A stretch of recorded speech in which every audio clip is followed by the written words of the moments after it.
एक लड़का जो कि कारपेंटर का काम किया करता है, उसकी शादी की बात करने के लिए लड़की वाले उसके घर आते हैं। वहां पर दोनों परिवार बैठकर आपस में बातें ही कर रहे थे, लेकिन तभी अचानक से एक और लड़की वहां पर आ जाती है और लड़की वालों से कहने लगती है कि देखो, तुम जो कुछ भी कर रहे हो वो गैरकानूनी है और ऐसा मैं तुम्हें नहीं करने दे सकती। इस बात को सुनकर लड़की वाले हैरान हो जाते हैं। फिर वो उससे पूछने लगते हैं कि कैसे गैरकानूनी है, क्या अपनी बेटी की शादी करना गैरकानूनी है? फिर वो कहने लगती है कि नहीं, बेटी की शादी करना तो गैरकानूनी नहीं है, लेकिन किसी दूसरे के पति से अपनी बेटी की शादी करना गैरकानूनी है। दरअसल ये जिससे तुम शादी करने के लिए आए हो, ये मेरा पति है और मैं एक जज हूं।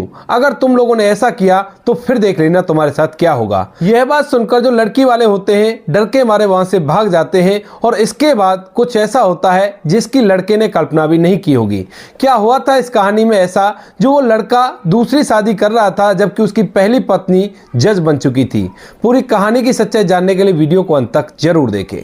राजस्थान के अंदर एक राहुल नाम का लड़का होता है जो कि अभी 6वीं क्लास में है और वह अपने पिता के साथ एक पड़ोस में ही रहने वाले लड़के की बारात में जाता है। अब जैसे ही वो लोग वहां पर पहुंचते हैं तो वहां पर जिस लड़के की शादी हो रही थी उसका ही एक पड़ोसी था और उस पड़ोसी की एक लड़की थी जो कि राहुल की हम उम्र की थी। यानी कि राहुल भी 6वीं क्लास में पढ़ा करता है और वह लड़की भी 6वीं क्लास में पढ़ा करती है। लड़की का नाम मंजू है और जब मंजू के पिता राहुल को देखते हैं तो राहुल के पिता से अपनी बेटी की शादी की बात उस लड़के से करने लगते हैं। अब यह बात जब राहुल का पिता सुनता है तो वो भी इस बात के एग्री हो जाता है और कहता है कि ठीक है भाई, अगर तुम्हें शादी करनी है तो बेशक से कर दो, ये मेरा लड़का है और इसके पास इतनी इतनी जमीन जायदाद है। अब इस बात को सुनकर जो मंजू का पिता होता है वह एग्री हो जाता है और उसी मंडप पे, जिस मंडप पे राहुल के पड़ोसी की शादी हो रही थी, उन दोनों बच्चों की भी शादी करा दी जाती है और तय होता है कि जब बच्चे जवान हो जाएंगे तो उसके बाद आना जाना हो जाएगा। ऐसा कहकर शादी हो गई थी और शादी के बाद राहुल अपने घर वापस आ जाता है। इसके बाद राहुल, जो कि अभी बच्चा ही है, 11 साल उसकी उम्र है, तो उसे इस बात का क्या पता, लेकिन उसे यह पता है कि मेरी शादी हो गई है। वह अपनी आगे की पढ़ाई करता है और धीरे धीरे वह 10वीं क्लास में पहुंच जाता है। लेकिन जैसे ही वो 10वीं क्लास में आता है तो उसकी हालत पढ़ाई लिखाई में काफी ज्यादा कमजोर होती है और वह 10वीं क्लास को जैसे तैसे करके पास कर पाता है। इसके बाद उसके माता पिता इस बात पर ज्यादा गौर नहीं देते हैं क्योंकि ग्रामीण इलाका था और उस टाइम में इन बातों पर ज्यादा गौर नहीं दिया जाता था। उसके बाद जो राहुल होता है धीरे धीरे अपने आगे की पढ़ाई करता है और 12वीं क्लास में आकर वह फेल हो जाता है। अब जब वह फेल हो जाता है तो उसके पिता कहने लगते हैं कि बेटा, तेरे बस की पढ़ाई लिखाई नहीं है, तू कोई काम देख ले और काम सीख ले, उससे कम से कम तेरा गुजारा तो हो जाएगा। अब यह बात कहीं ना कहीं राहुल को भी अच्छी लगती है और इस बात को सोचकर वह काम सीखने लगता है। वह एक कारपेंटर का काम सीखता है और लगभग 1 से 1.5 साल में वह एक कुशल कारीगर बन जाता है। अब जब राहुल के माता पिता देखते हैं कि बच्चा पैसे कमाने लगा है तो वो लोग सोचते हैं कि इसकी शादी तो हो ही चुकी है, तो क्यों ना इसकी पत्नी को ले आया जाए और इसका घर अच्छी तरह से बसने दिया जाए। यही सोचकर जो राहुल का पिता होता है वो वहां से उस जगह पर जाता है जहां पर उसने अपने बेटी की शादी की थी और वहां जाकर इस बात के लिए कहने लगता है कि देखो, अब मेरा बच्चा पढ़ाई लिखाई कर चुका है और उसने अपना रोजगार कर लिया है, तो आप अपनी बेटी को भेज दीजिए और ये दोनों अपनी गृहस्थी को बसाएंगे। लेकिन यहीं पर जो मंजू थी उसने अपने माता पिता से पहले ही बोल दिया था कि उसे आगे पढ़ाई लिखाई करनी है क्योंकि 10वीं क्लास में और 12वीं क्लास में उसने अच्छे अंकों से क्लासों को पास किया था। तो वह अपने माता पिता से रिक्वेस्ट करने लगती है कि माँ बाबूजी, मुझे आगे पढ़ाई करनी है और उन लोगों ने उसे आगे की पढ़ाई करने के लिए भेज दिया था। दरअसल मंजू का सपना था कि वह जज बने और वह अपने घर वालों से कहती है कि शादी तो मेरी हो ही चुकी है, तो क्यों ना मैं जज बन जाऊं अपनी पढ़ाई लिखाई को करके और एक बार कोशिश करके देख लेती हूं, कोशिश करने में क्या हर्ज है। इसके बाद मंजू के माता पिता भी उसे वहां पर भेज चुके थे और जैसे ही राहुल का पिता वहां पर आता है तो वो उन्हें बता देते हैं कि आपकी जो बहू है वो पढ़ाई लिखाई करने के लिए शहर जा चुकी है और जयपुर में रहकर वह LLB कर रही है। कुछ दिनों बाद वो अच्छी वकील बन जाएगी और उसके बाद वो जज बनना चाहती है। तो जब तक वो जज बनती है, जब तक आपको वेट करना होगा, इतने दिनों तक आप उससे कुछ भी मत कहो। इस बात को सुनकर जो राहुल का पिता होता है वह भी एग्री होता है, कहता है कि ठीक है, अगर बच्ची पढ़ना चाहती है तो उसे पढ़ने दो, हमारे बेटे का तो पढ़ाई लिखाई में दिमाग ही नहीं चला। यही सोचकर राहुल का पिता वहां से वापस आ जाता है और अपने परिवार के अंदर इस बात को बता देता है। अब जब राहुल सुनता है कि उसकी पत्नी वकालत की पढ़ाई कर रही है तो वह सोचने लगता है कि शायद हो सकता है कि वो वकील बनने के बाद मुझे ना अपनाए, और यही चिंता उसे अंदर ही अंदर खाने लगती है। लेकिन फिर भी वो अपने परिवार वालों की बातों पर विश्वास करता है। इसके बाद जो राहुल का छोटा भाई होता है जिसका नाम शिवा होता है, वह भी शादी के योग हो जाता है और घर वाले उसकी शादी कर लेते हैं। शादी होने के बाद छोटे भाई की पत्नी घर के अंदर आ जाती है और घर को अच्छी तरह से संभालने लगती है। इधर जो मंजू होती है एलएलबी के अंदर ही उसकी मुलाकात एक कुमार नाम के लड़के से होती है। कुमार जो कि उसके साथ ही एलएलबी कर रहा था और वहीं पर एक किराए का कमरा लेकर रहा करता था। कुमार के पास रुपए पैसों की कोई भी दिक्कत नहीं है। एक दिन शाम के समय मंजू जब अपने किराए के कमरे से सब्जियां लेने के लिए मार्केट जा रही थी, तभी रास्ते में उसकी कुमार से मुलाकात होती है। अब तक वो दोनों एक ही क्लास में पढ़ा करते थे, लेकिन एक दूसरे से कभी बातें नहीं हुई थी, और जब ये दोनों एक दूसरे को देखते हैं तो यहाँ पर इनकी बातें होने लगती है। बातों के दौरान जो कुमार है वह मंजू से पूछने लगता है कि इतनी शाम को तुम सब्जी लेने के लिए क्यों आई हो। तो वो कहती है कि शाम को सब्जियां कम पैसों में मिल जाती हैं और इसी वजह से मैं सब्जियां शाम को लेने के लिए आई हूं, ताकि मेरे ज़्यादा पैसे भी खर्च ना हो और मुझे सब्जी भी मिल जाए और मेरा काम भी चल जाए। यह बात कुमार को बड़ी अच्छी लगती है और यही बात उसके दिल में घर कर जाती है। इसके बाद कुमार धीरे धीरे मंजू से नज़दीकियां बढ़ाता है और नज़दीकियां बढ़ाते हुए एक दिन शाम के समय जब मंजू सब्जी लेकर वापस आ रही थी तो वह उसके थैले को लेकर उसके कमरे पर चला जाता है जहां पर मंजू रहा करती थी। जैसे ही कुमार उसके कमरे में घुसता है तो घुसते ही एकदम से हैरान हो जाता है, क्योंकि उस कमरे के अंदर ज़्यादा कुछ नहीं था। मंजू केवल साधारण सी सुविधाओं के साथ अपने जीवन को व्यतीत कर रही थी। इसके बाद मंजू से वो कहने लगता है कि मंजू, तुम इस तरह से अपना जीवन कैसे व्यतीत कर रही हो? क्या तुम्हें और कोई सामान नहीं चाहिए जीवन जीने के लिए? तो वो कहने लगती है कि कुमार, मेरे परिवार वाले ज्यादा पैसे वाले नहीं है और उनके पास केवल इतने ही पैसे हैं कि वो मेरी फीस भर सके। तो इसके बाद मैं अपनी पढ़ाई लिखाई के लिए थोड़े ही पैसों में अपना काम चलाया करती हूँ और यहीं पर मेरा गुजारा हो जाता है और मुझे यहाँ पर कैसी भी कोई परेशानी नहीं है। इसके बाद जो कुमार होता है वहां से वापस चला जाता है और दूसरे ही दिन मंजू के कमरे में ढेर सारे सुख सुविधाओं के सामान भरवा देता है। अब जब मंजू उससे मना करती है, कहती है कि तुम ऐसा क्यों कर रहे हो, तो वो कहने लगता है कि मंजू, मैं तुम्हारा दोस्त हूं और दोस्त होने के नाते इतना तो कर ही सकता हूं। ऐसा कहकर वो उससे जिद करने लगता है तो मंजू भी उसके सामान को यहाँ पर रखने के लिए तैयार हो जाती है। इसके बाद जो मंजू होती है वो वहां पर रहने लगती है और कुमार मंजू की उचित मदद कर दिया करता। कभी उसे कोई किताब चाहिए हुआ करती तो खुद खरीद लिया करता और उससे कह दिया करता कि तुम पढ़ लो और बाद में मुझे वापस दे देना। इसी तरह से उनकी एलएलबी कंप्लीट हो जाती है और एलएलबी के बाद अब वहीं के कोर्ट में प्रैक्टिस करने लगे थे, यानी कि अब लॉ की जानकारी वो लेने लगे थे और दोनों का ही सपना जज बनने का था। एक दिन कुमार का बर्थडे होता है और बर्थडे के दिन वह मंजू को अपने कमरे पर इनवाइट करता है। अब मंजू जैसे ही वहां पर जाती है तो वहां पर जाने के बाद देखती है कि इस कमरे के अंदर कुमार के अलावा और कोई नहीं है, जबकि यहां पर उसके दोस्त होने चाहिए थे।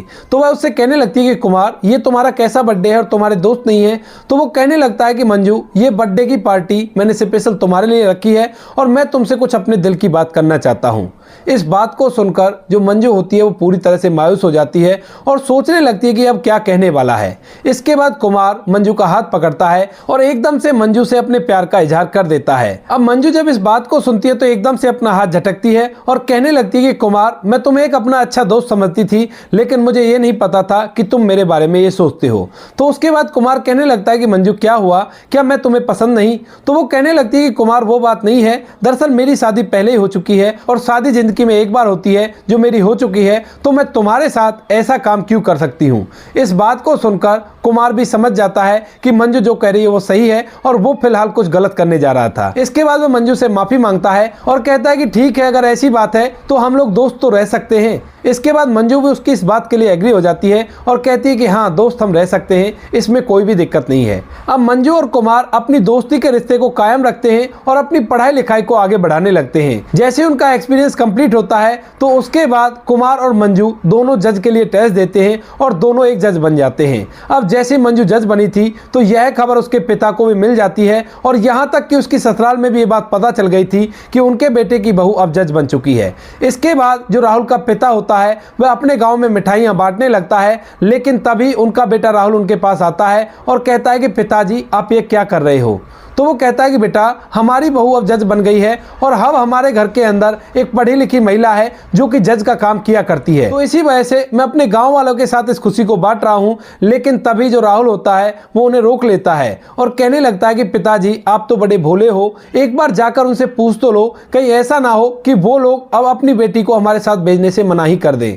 इस बात को सुनकर पहले तो राहुल का पिता मना करता है, लेकिन कहीं ना कहीं ये बात भी उसके दिमाग में चल रही थी कि अब लड़की जज बन चुकी है और उसका बेटा एक मामूली सा कारपेंटर है। तो वो कहता है कि ठीक है बेटा, मैं अभी जाता हूं और जाकर उनसे बातें करता हूं। इसके बाद राहुल का पिता सीधा मंजू के पिता के पास आता है और वहां पर जाकर उनसे बात करने की कोशिश करता है। लेकिन अभी उनके घर पे ढेर सारे लोग इस बात की बधाइयां देने के लिए उसके पास आए हुए थे और उसी वजह से वह फिलहाल उनसे कुछ बात नहीं कर पाता है। तो वह वहीं पर शाम होने का वेट करता है और जैसे शाम हो जाती है तो शाम के समय मंजू के पिता से बात करने लगता है। अब जब मंजू का पिता राहुल के पिता से बात करता है तो वह उनसे साफ साफ मना कर देता है और कहता है कि हमारी बेटी अब तुम्हारे बेटे के साथ नहीं आ सकती, तुम अपने बेटे की दूसरी शादी करा लो। इस बात को सुनकर राहुल के पिता के पैरों तले से जमीन खिसक जाती है और वो कहने लगता है कि समधी जी ये आप क्या कह रहे हो। तो मंजू का पिता कहने लगता है कि क्यों मैं कह रहा हूं, क्या वो तुम्हें सुनाई नहीं दे रहा? मेरी बेटी अब जज बन चुकी है और तुम्हारा बेटा 12वीं फेल है और मामूली सा कारपेंटर है। तो कहां मेरी बेटी और कहां तुम्हारा बेटा, अब वो दोनों एक साथ नहीं रह सकते। अब जो राहुल का पिता उनसे कहने लगता है कि ये कोई अच्छी बात थोड़ी ना है, जब उस लड़की से मेरे बेटे की बचपन में ही शादी हो गई है तो आप उसको यहां पर नहीं रख सकते। तभी जो मंजू का पिता है वो उनसे कहने लगता है कि देखो, जो बचपन की शादी होती है वह कानूनन अपराध है और ये अपराध के बारे में अगर तुम किसी को भी बताओगे तो मेरी बेटी जज है और वो तुम्हारे साथ कुछ भी कर सकती है। ऐसा कहकर मंजू के पिता ने साफ साफ मना कर दिया था और जो राहुल का पिता होता है इन सभी बातों को सोचकर कि जो कुछ भी मंजू का पिता कह रहा था वो सही है और इसी वजह से वहां से मायूस होकर वापस लौट आता है। अब जैसे ही वो घर आता है तो घर वालों को यह बात बताता है और इस बात को सुनकर घर के अंदर मातम का सा माहौल छा जाता है। इधर जो राहुल होता है उसे भी ये बात बड़ी बुरी लगती है और वह मन के भीतर बहुत सारे विचार लाने लगता है। कहीं ना कहीं उसे पहले से भी इस बात का अंदेशा था कि जब पत्नी कामयाब हो जाएगी तो वह उसके पास नहीं आएगी, तो इसी वजह से वह इन सभी चीजों के लिए तैयार था। तो वह अपने घर वालों को समझाता है और कहता है कि कोई बात नहीं, चिंता मत करो, जो हो गया उसे भूल जाओ और आगे देखो कि आगे हमें क्या करना है। इसके बाद अब कुछ दिनों तक परिवार का माहौल काफी ज्यादा गंभीर रहता है, लेकिन धीरे धीरे राहुल स्थिति को नॉर्मल कर देता है। अब जैसे स्थिति नॉर्मल होती है तो राहुल के पिता कहने लगते हैं कि बेटा कोई बात नहीं, अगर ऐसा हो गया तो हम तुम्हारी दूसरी शादी करा देते हैं। इसके बाद जो राहुल के पिता होते हैं वह इधर उधर अपने बेटे के लिए लड़की ढूंढने लगते हैं और ढूंढने से एक रिश्ता उन्हें मिल भी जाता है। अब जैसे वो रिश्ता उन्हें मिलता है तो उसके बाद वह लड़की वालों को राहुल को देखने के लिए अपने घर पर बुला लेते हैं। तो उसी दिन अचानक से मंजू न जाने कहां से उस घर के अंदर आ जाती है और वहां आकर लड़की वालों से कहने लगती है कि तुम इस तरह से शादी नहीं कर सकते, जिससे तुम अपनी बेटी की शादी कराना चाहते हो वो मेरा पति है और मैं तुम लोगों को ये शादी नहीं करने दे सकती। अगर फिर भी तुम जबरदस्ती इस शादी को करना चाहते हो तो याद रखना कि मैं एक जज हूं और मैं तुम्हारे साथ कुछ भी कर सकती हूं। अब यह सब कुछ सुनते ही जो लड़की वाले होते हैं वो एकदम से हैरान हो जाते हैं और वहां से नाराज होकर वापस चले जाते हैं। इन सभी चीजों को देखने के बाद राहुल और राहुल के घर वाले बड़े ही हैरान हैं और वह सोच रहे हैं कि ये लड़की यहाँ पर क्यों आ गई और इसका यहाँ पर आने का क्या मकसद है। इसके बाद जो राहुल के पिता होते हैं वह मंजू से पूछने लगते हैं कि बेटी तुम्हारे पिता ने तो मना कर दिया था, लेकिन तुम यहाँ पर क्यों आई हो। तो उसके बाद जो मंजू होती है वह अपनी बात राहुल के पिता को बताने लगती है और कहने लगती है कि बाबूजी उन लोगों को थोड़ी सी गलतफहमी हो गई थी और उसी गलतफहमी के चलते उन लोगों ने आपसे ऐसा कह दिया था। तो राहुल के पिता पूछने लगते हैं कि क्या गलतफहमी हो गई थी। तो जो मंजू होती है वह बताने लगती है कि इस तरह से जब मैं कॉलेज में पढ़ा करती थी तो एक कुमार नाम का दोस्त बना था मेरा और उसके बारे में मैं घर वालों को बता दिया करती थी, क्योंकि वह मेरी पढ़ाई लिखाई में काफी ज्यादा मदद कर रहा था, मेरे लिए किताबें भी खरीद दिया करता था और उसके पास ढेर सारा रुपया पैसा था। लेकिन मेरे घर वाले इस दोस्ती को कुछ और ही समझ बैठे और इसी वजह से उन्होंने आपसे मना कर दिया। जब मैं जज बनने के बाद वापस अपने पिता के पास लौटी तो उन्होंने मुझे ये सारी बातें बताई कि हमने तुम्हारे ससुराल वालों से मना कर दिया है कि हमारी बेटी तुमसे कोई भी ताल्लुकात नहीं रखेगी और तुम यहाँ से वापस चले जाओ। अब यह बात जैसी मुझे पता चलती है तो मैं अपने घर वालों से पूछने लगती हूँ कि आपने ऐसा क्यों किया। तो वो लोग बता देते हैं कि हम तो समझ रहे थे कि तू वहां पर उस कुमार से प्यार कर बैठी है और उसी के साथ रहना चाहती चाहती होगी, इसी वजह से हमने तुम्हारे ससुराल वालों से मना कर दिया। फिर जब मैंने उनको बताया कि ऐसा कुछ भी नहीं है, वो मेरा दोस्त है और मेरी पढ़ाई लिखाई में मदद किया करता है, तो मेरे पिता को अपने किए गए फैसले पर बहुत ज्यादा पछतावा होता है और वो कहने लगते कि बेटी ये तो मुझसे बहुत बड़ी गलती हो गई, लेकिन अब मेरी हिम्मत नहीं है कि मैं दोबारा से जाकर समधी जी का सामना कर सकूं। इस बात को जैसे मंजू बताती है तो यह बात सुनकर राहुल और राहुल के घर वालों को भी विश्वास नहीं होता कि मंजू सच में ही आज भी उनके साथ रहने के लिए तैयार है। तभी जो राहुल है वहां पर आता है और वहां पर आने के बाद मंजू से कहने लगता है कि मंजू देखो, अगर तुम्हें कैसा भी कोई दबाव लग रहा हो तो मैं बिल्कुल भी तुमसे फोर्स नहीं करूंगा, तुम चाहे जिसके साथ रह सकती हो और इसमें मुझे कोई भी आपत्ति नहीं होगी। लेकिन तभी मंजू कहती है कि नहीं राहुल, ऐसी बात नहीं है, दरअसल जब से मेरी तुमसे शादी हुई है उसी दिन से मैंने तुम्हें अपना पति मान रखा है और मैं तुमसे अलग रहने के बारे में सोच भी नहीं सकती। तो राहुल कहने लगता है कि नहीं, उस टाइम पर परिस्थितियां अलग थी, लेकिन इस टाइम पर परिस्थितियां अलग है। फिलहाल मैं एक कारपेंटर हूं और तुम एक बहुत बड़ी जज हो, लोग तरह तरह की बातें बनाएंगे। लेकिन तभी जो मंजू है वो कहने लगती है कि तो क्या हुआ, तुम भले एक कारपेंटर सही, अगर तुम कारपेंटर भी नहीं होते तो भी मैं तुम्हारे साथ ही रहती, क्योंकि शादी एक बार होती है और एक बार मेरी शादी हो चुकी है, इसके बाद मैं दूसरी शादी जीवन में नहीं करूंगी। इसके बाद दोनों परिवार दोबारा से मिलते हैं और मिलने के बाद जितने भी उनके गिला शिकवे होते हैं उन सभी को दूर कर लिया जाता है। इसके बाद जो मंजू होती है वह राहुल के साथ हंसी खुशी अपना जीवन व्यतीत करने लगती है। वह जहां पर भी नौकरी किया करती वहीं पर राहुल को अपने साथ रखा करती। कुछ दिनों बाद मंजू कुछ पैसे इकट्ठा करके राहुल का एक अच्छा सा रोजगार खुलवा देती है और इस रोजगार में राहुल दिन रात एक करके मेहनत करता है। दरअसल उसने एक छोटी सी कंपनी बना दी थी जिसके अंदर फर्नीचर बना करते थे और राहुल को फर्नीचर का काम अच्छे से आया करता था।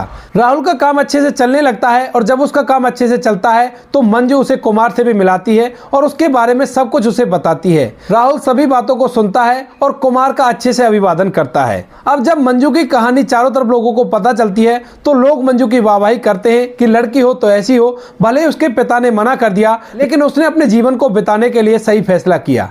तो दोस्तों ये थी आज की कहानी, जहां पर एक लड़की का बचपन में शादी हो जाती है, लेकिन उसके बाद जब उसके पति की दूसरी शादी होती है तो वह वहां पर आकर पहुंच जाती है और लड़की वालों को डराकर भगा देती है। आप क्या कहना चाहते हो मंजू के बारे में, आप क्या कहना चाहते हो राहुल के बारे में, आप क्या कहना चाहते हो कुमार के बारे में? आपकी जो भी राय कमेंट सेक्शन में लिख सकते हो, लोगों के साथ शेयर कर सकते हो। वीडियो अगर अच्छी लगी हो तो वीडियो को लाइक करें, चैनल को सब्सक्राइब करें ताकि हमें थोड़ा सा हौसला मिले आप लोगों के लिए ऐसे अच्छे वीडियो बनाने के लिए। इन कहानियों को सुनाने का उद्देश्य किसी को परेशान करना बिल्कुल भी नहीं है। यह कहानी आपको इसलिए सुनाई जाती है ताकि आप लोग इन कहानियों में से कुछ ना कुछ सीख सको और अपने जीवन में उस चीज को अप्लाई कर सको। बाकी मिलते हैं किसी नेक्स्ट वीडियो में नए टॉपिक के साथ, तब तक के लिए जय हिंद, जय भारत, जय हिंदुस्तान।